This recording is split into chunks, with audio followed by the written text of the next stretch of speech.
In today's video, I am building two small picket fence sections. This project is not only a DIY project, but it's very affordable and it adds a bit of curb appeal to any house. So staying with the home improvement series, this is another one of those videos. But of course, I am making these small sections for different areas around my house, as in one around the air unit on one end of my house and another to go in front of my trash cans at the end of my driveway. But this project or this fence could be scaled to fit any need.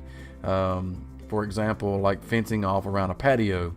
Another great thing about this project is that there's only a few cuts to be made, so you could actually make these cuts with a handsaw yourself, or have the store where you purchase your lumber to cut them for you. Either way, it's a simple project that anyone can do. To get started, I need two 2x4s for each section, so I start by cutting them to length and spacing them out enough to screw the fence boards into place. Now, these fence boards are about 4 foot in length, and they come already dog-eared on one end as a decorative touch, which I really like. And at just a little more than $1 a piece, they make for an affordable option for this project. But with the 2x4s laid out, I place a fence board on each end of the section and square them up to the 2x4s. And once I have the fence boards squared up to the 2x4s, I secure the fence boards with one screw until I have a screw in all 4 pivot points. Now this allows me to adjust the full section and make sure it's square before locking it in place by adding another screw into each location. Now those 2 boards on each end are the only ones that need 2 screws in each location. That just locks everything in place.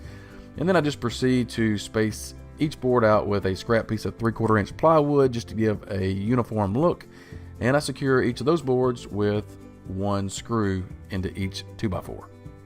Now that I have the fence panel built, I can move on to cleaning it up by sanding it to remove all the splinters and rough surfaces.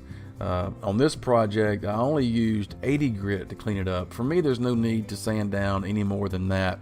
As long as the stain is easily applied, I'm good. I want to take just a second to say thanks to Atlas 46, who is the sponsor of this video. By now, if you have been following me for any length of time, you know that Atlas 46 supports a lot of what I do, and this video is no exception.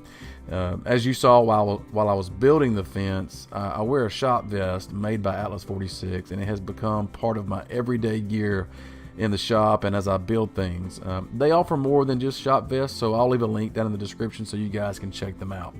But here I'm staining the fence panels, and I've got an interesting little tip for you. I'm using an English chestnut stain without mixing it up. English chestnut has a red tint, but I don't like the red tint, but I like the brown color that I get out of English chestnut without mixing it up. So I'll dip my brush. I won't mix up the stain. I'll remove the top and just dip my brush without going all the way down, and I get this brown color that I just love. And I can't find this brown color in any other stain other than doing it this way. So when installing 2 fence panels together in this manner, or as in to make a corner, I butt the 2x4s up together and install screws from the outside of the fence into the ends of the 2x4s. Now this holds it enough to add in a 4x4, which I didn't show when making my cuts, but the 4x4 is there to add strength to the overall fence, and I stained it the same color so it would blend in with the fence and you couldn't see it between the fence panel or the fence boards.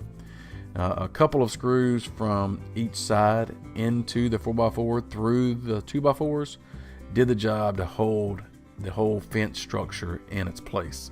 Because my yard has a slight slope here, I added in a treated ground stake to make the fence look level and look good from the road. Now the last thing that I did here was just kill off the grass so I wouldn't have weeds and grass growing up in between the air unit and the fence. And also, if you decide to build this for yourself, make sure you leave enough room between the air unit and the fence for airflow. But this project turned out pretty good, and it added a nice touch in an area that was otherwise unattractive. So guys, thanks for watching. Please subscribe for more videos and be sure to check out the links in the description. We'll see you next time.